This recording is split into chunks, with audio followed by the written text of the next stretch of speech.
कक्षा 9 की जो प्रश्नावली 11.2 है उसका आपका ये क्वेश्चन है 5वां। अब हम इसको सॉल्व करते हैं। ठीक है, इसमें क्या लिखा है, पीतल से बने एक अर्धगोलाकार कटोरे, यानी कि इस तरीके का ये जो कटोरा है वो पीतल का बना हुआ है, अर्धगोलाकार। ठीक है, यानी हेमिस्फीयर है। चलो, इसमें जो है उसका जो आंतरिक व्यास है, अब देखिए इस क्वेश्चन को जरा समझना है आपको। यह चित्र बना हुआ है क्या? नहीं, चलो हम आपको इसमें बताते हैं। देखिए समझिए, अगर हम एक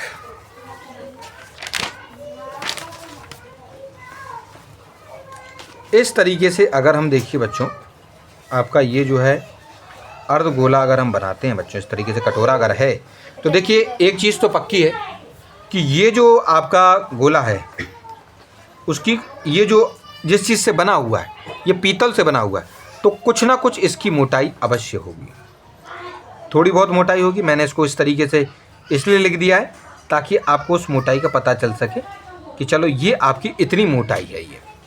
अब इसमें दो चीज़ें आपको बोली गई हैं। उन्होंने यहाँ पर बोला है आंतरिक व्यास। अब समझिए ज़रा इसका मतलब क्या है। यानी आंतरिक व्यास का मतलब ये है कि इंटीरियर डायामीटर। अब यहाँ पर ना देखो, अगर हम ये लें, ये वाला अंदर वाला अगर हम हिस्सा लेते हैं इस प्रकार से, ठीक, और ये फिर बाहर वाला हिस्सा अगर हम लेते हैं इस प्रकार से, तो हमारे पास दो यहाँ पर आपको क्या दिखाई दे रहे हैं, आपको दो अर्धगोले यानी कि दो हेमिस्फीयर दिख रहे हैं, क्योंकि कुछ ना कुछ थोड़ी बहुत इनकी मोटाई तो ज़रूर है। तो कहने का मतलब ये है कि अगर हम इसके यहाँ से अगर यहाँ तक जाते हैं केवल, ठीक है कि नहीं, इसके यहाँ से केवल और केवल जब हम यहाँ तक जाएंगे, यहाँ से यहाँ तक जाएंगे, तो कहने का मतलब होगा कि ये होगी आपकी आंतरिक, यानी ये अंदर वाली आपका ये है, अंदर वाला अर्धगोला है, ये पहला वाला है। तो यहाँ से लेके यहाँ तक का ये जो त्रिज्या होती है इसको हम आंतरिक त्रिज्या बोलते हैं, यानी इंटीरियर रेडियस बोलते हैं। और जबकि ये पूरा का पूरा यहाँ से लेकर यहाँ तक, यानी पूरा यहाँ से और आप चले जाइए यहाँ तक, ये पूरा कहलाएगा आपका आंतरिक व्यास, जो कि उन्होंने दे रखा है। यानी ये पूरा वाला हमको यहाँ से लेकर यहाँ तक दे रखा है व्यास, और इसकी अगर हमें त्रिज्या चाहिए होगी तो हम उसमें कर देंगे 2 से भाग। ठीक है, तो यहाँ पर ये आपका क्या हो गया, आंतरिक व्यास, यानी कि आपका इंटीरियर आपका डायमीटर हो गया।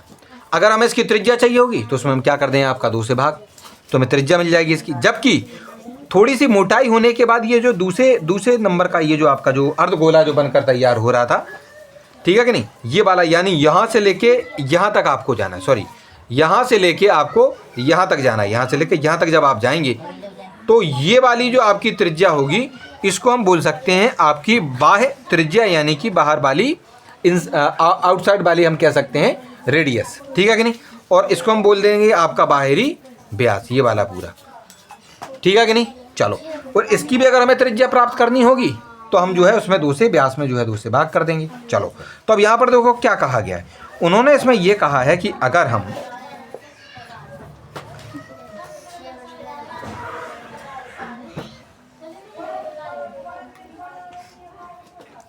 तो उन्होंने कहा कि आंतरिक व्यास जिसका कितना है 10.5 सेंटीमीटर है, यानी ये वाला जो हमने फर्स्ट नंबर पर आपको जो व्यास समझाया था वो कितना है आपका 10.5 सेंटीमीटर है।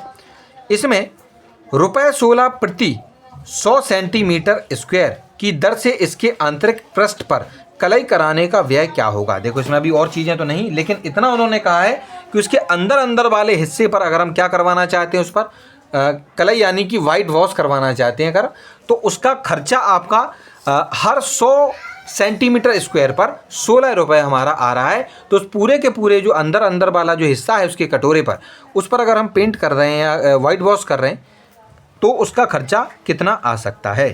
ठीक है कि नहीं, चलो, तो हमें करना क्या है बच्चों, इसमें हमें करना है उसके अंदर वाला, यानी ये जो है ना, या ये जो घुमावदार वाला एरिया है उसको ये हमें निकालना है। तो एक चीज़ का आपको, ये जो घुमावदार वाला एरिया ये आपको निकालना है।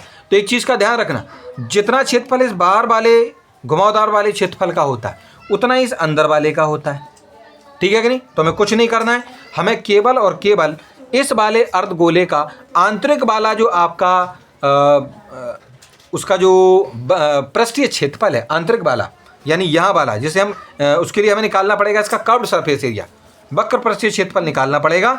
तो हमें क्या पता लग जाएगा, ये अंदर वाला ये जो घुमावदार वाला क्षेत्रफल है वो, क्योंकि पुताई, क्योंकि ऊपर से कटोरा तो खाली है, अब क्या खाली जगह पर पोतेंगे आप? नहीं, इसलिए आपको पुताई केवल इस जगह पर करनी है, कलई इस जगह पर पोतनी है, व्हाइट वॉश यहाँ पर आपको करना है, ठीक है कि नहीं? तो हम इसी को निकालेंगे। उसको निकालने के लिए हम इसका कर्व्ड सरफेस एरिया यानी कि आपका निकालेंगे हम वक्र पृष्ठीय क्षेत्रफल। चलो अर्धगोले का, तो हम इसमें क्या करेंगे? देखो पहले जो हमें चीज़ें दी गई हैं, सबसे पहले हम उसको लिखते हैं। दिया गया है गिवन कटोरे का आंतरिक व्यास, यानी इसका व्यास कितना दिया गया था हमें? वो दिया गया था आपका यानी इनर डायमीटर ऑफ आप बाउल, वो था 10.5 सेंटीमीटर, हमने उसको लिखा। उसके बाद क्योंकि हम जानते हैं कि उसकी त्रिज्या अगर निकाल ली हो, रेडियस वो कितनी होगी, उस व्यास में जो कि 10.5 था उसमें हम बच्चों क्या करेंगे? 2 से भाग कर देंगे। और जब हम इसको 2 से भाग अभी नहीं कर रहे हैं, केवल इतना ही इसको जो है लिखकर हम रखेंगे, ठीक है कि नहीं? चलो अब हम क्या करेंगे कि अंतः पृष्ठीय क्षेत्रफल यानी कि inner surface area of hemisphere यानी अर्धगोले का अंतः पृष्ठीय क्षेत्रफल अर्धगोले का क्या होगा, कितना हो जाएगा? फॉर्मूला होता है 2πr² यानी 2πr²। चलो हम इसकी जगह पर इनकी वैल्यू को रखेंगे। क्या क्या लिखेंगे यहाँ पर? देखो 2 की जगह हमने 2 को लिखा, पाई की जगह 22/7 लिखा, और गुणा r क्योंकि 10.5/2 यानी 10.5/2 था, उसका स्क्वायर होना, उसको गुणा में हमने 2 बार लिख दिया है, ठीक है कि नहीं? चलो उसके बाद क्या करेंगे? देखो इस 2 से हम इस 2 को कट कर देंगे, ये दोनों कट हो गए, ठीक है कि नहीं? चलो उसके बाद इस 2 से हम इस 22 को कट कर देंगे, आपके 11 आ जाएंगे, यानी ये जो 2 हैं और यहाँ पर 2 और ये जो 22 है वो कट के कितने बचे? केवल और केवल 11 बचे, ठीक। उसके बाद क्या बचता है आपका 10.5, उसमें भाग करना हमें 7 के साथ, तो 7 से जब हम 10.5 में जब भाग करेंगे तो आपका जवाब आ जाएगा 1.5, ठीक है कि नहीं? चलिए, और यहाँ पर आपका 10.5 आपका यहाँ पर ये इसको नहीं काटा गया है, सरल नहीं किया है इसको, तो उसको हमने उसी वैसे का वैसा ही रखा है। उसके बाद जो जो चीज़ें बची थी यानी 11 था, हमने 11 को लिखा, गुणा था हमने गुणा लगाया, 1.5 की जगह 1.5 लिखा, गुणा की जगह गुणा लगाया, 10.5 की जगह 10.5 लिखा। इन सभी का बच्चों जब आप गुणा करेंगे तो 173.25 सेंटीमीटर स्क्वायर यानी 173.25 सेंटीमीटर स्क्वायर आपको यहाँ पर आंसर इन सभी को सॉल्व करने पर प्राप्त हो जाएगा, ठीक है कि नहीं? चलिए उसके बाद क्योंकि हमें एक चीज़ मालूम है कि अगर हमारा देखो अब ये जो एरिया निकला है, ये जो क्षेत्रफल निकला है वो क्या है? इतने क्षेत्रफल पर ही हमें क्या करना है? आपका जो है कलई करना है। इसमें क्या लिखा हुआ है? इसमें कलई यानी कि व्हाइट वॉश इस पर करना है, ठीक है कि नहीं? पेंट करना है इस पर, ठीक है। अब हम क्या करते हैं इसमें,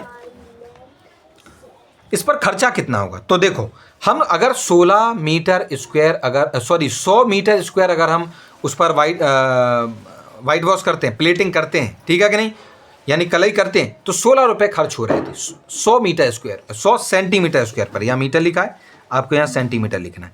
100 सेंटीमीटर स्क्वायर पर खर्चा कितना था? 16। तो आपके इतने पर कितना होगा? तो उसके लिए हमें क्या करना पड़ेगा? पहले हम निकालेंगे 1 सेंटीमीटर पर खर्चा। तो देखो क्योंकि बच्चों 100 सेंटीमीटर पर खर्चा था 16 रुपये, तो 1 सेंटीमीटर स्क्वायर पर खर्चे के लिए हम 16 में भाग कर देंगे बच्चों आपके 100 के साथ, और फिर यहाँ पर जो भी जवाब होगा उस जवाब का गुणा हम कर देंगे आपके 173.25 के साथ। क्यों?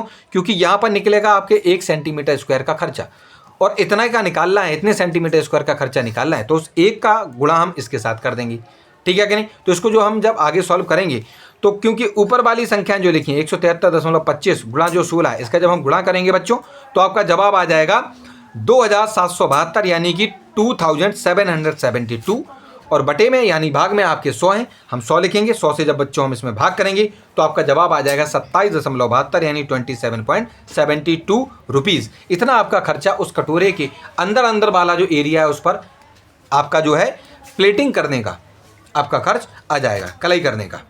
तो इस प्रकार से आपका ये जो क्वेश्चन है वो सॉल्व हो गया है।